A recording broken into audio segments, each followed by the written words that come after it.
It's a great honor and a privilege to introduce Reuben Mowszowski. We're here in Renana in Israel. And Reuben, you did an amazing thing with your granddaughter. I did a project which she invited me to lead in connection with the Holocaust. And this project is called The Clock That Saved My Family's Life. And it's a story by me, Reuben Mowszowski. I was born in Israel in 1944, and my granddaughter who initiated this is Maya Grunberg, and the school that she went to initiate this was Tali School in Renana. So, and it was published in 2018, July 2018. So I'm just translating here what it says. My name is Reuben Mowszowski, and I'm the grandfather of Maya Grunberg. I was born in Tel Aviv in 1944 after my parents and the rest of the family that survived the war, the Holocaust, ran away from Poland and arrived in Israel, which was really Palestine in those days, in 1941. Bialystok was a textile town which had many textile factories, and my father was an agent for several factories and used to sell the products that they manufactured in Bialystok also in states that were neighbors of Poland. When the Second World War, my family escaped from Poland. My family lived in Bialystok in Poland, and in 1939 they decided to run away from the Nazis and run away from Europe to any place that will receive them, from the fear that Germany is going to attack Poland. My father, my late father, who planned this running away to Vilna in Lithuania with his family, tried to convince the rest of his family that the danger is getting more and more and the war is coming closer, and it's worth their while for them to join my father and mother and leave Bialystok as quickly as they can and to go with them to Vilna. His brothers and two sisters that he had and their families did not agree to leave, although my grandfather did want to leave. The explanation that they gave, that even if there will be a war, they will survive like they survived the First World War, where it was very difficult to survive, but they did survive. And in light of this, they say, even if there will be a Second World War, they will survive again.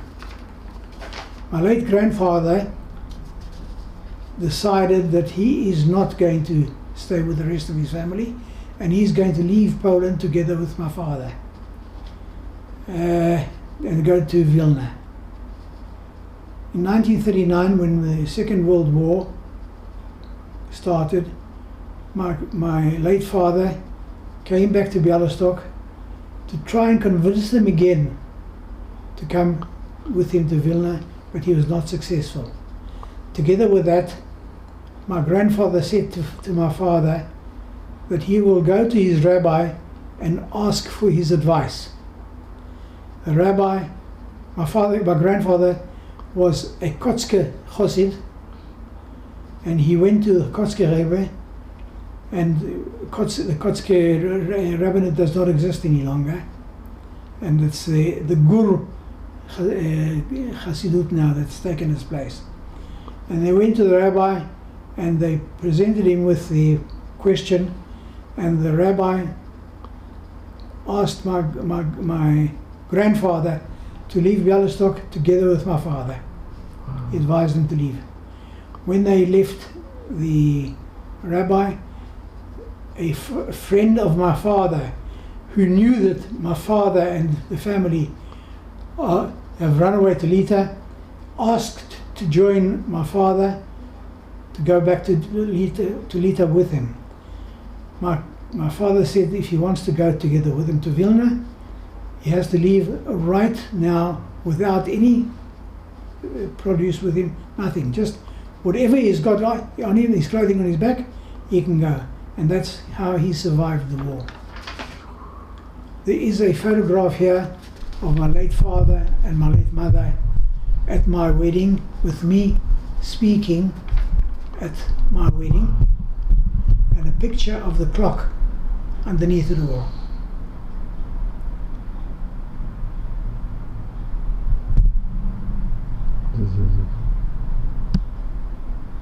Okay? Yeah. In June 1939, after they tried to persuade the whole family to leave with him, my family, my father and the rest of the family that did decide to go, decided to leave, and they went to Vilna in Lithuania. The only thing that the family took with them, except for the clothing on their backs, was this clock that you see a picture of in front of you. And here's the original. In the feet of the clock, my late father drilled 4 holes in order to accommodate small diamonds and dollar notes of low value that will in future enable them to use as bribery for the guards if they were caught. Which in fact they were caught several times, and they used it as bribery. This is a photograph of the 17 members of the family that refused to join my father and join them in leaving, and they were all killed by the Nazis, all 17 of them. Their names and are written on here. And also there is a list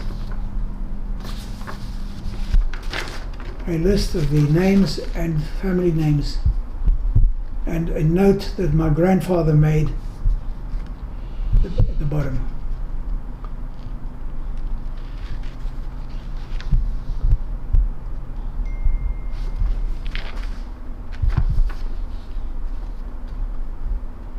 Now, my personal outlook on this project, I was very happy and I enjoyed working with my granddaughter Maya on this story, and I was very impressed, and I'm very proud that she is so capable, and I learned many things from her, including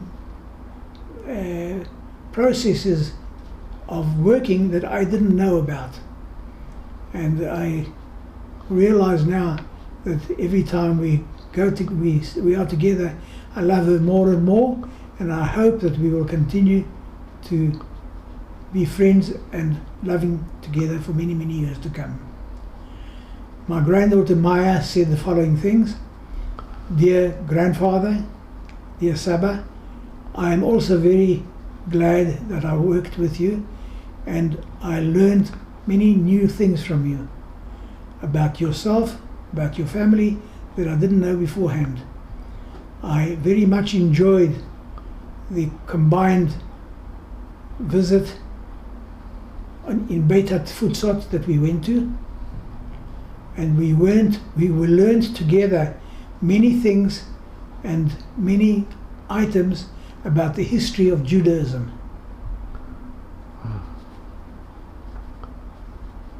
There's an explanation here about Hasidut Kotsk, the Kotsker Rebbe. It just tells you about what they were doing. And then my granddaughter Maya decided to pick this as the most important thing in this whole exercise. In the feet of the clock, my late grandfather, her late grandfather, it was my father, drilled holes to accommodate diamonds, small diamonds, and small dollar notes that would enable him to bribe the guards on the borders, and my grandfather did use this method, and it was successful and enabled him to save my family's life when they ran away from the Nazis. Wow.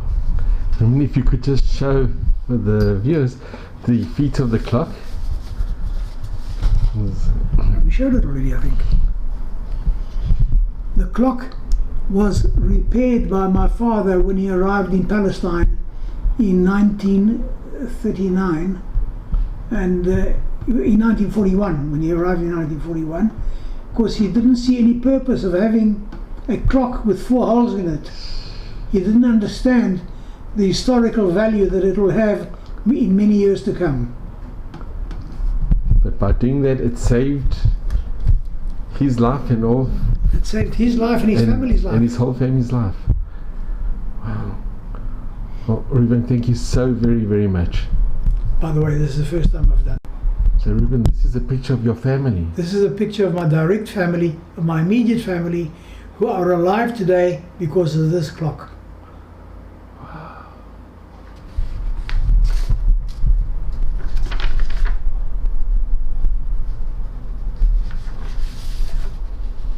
Just by the way, just have a look here.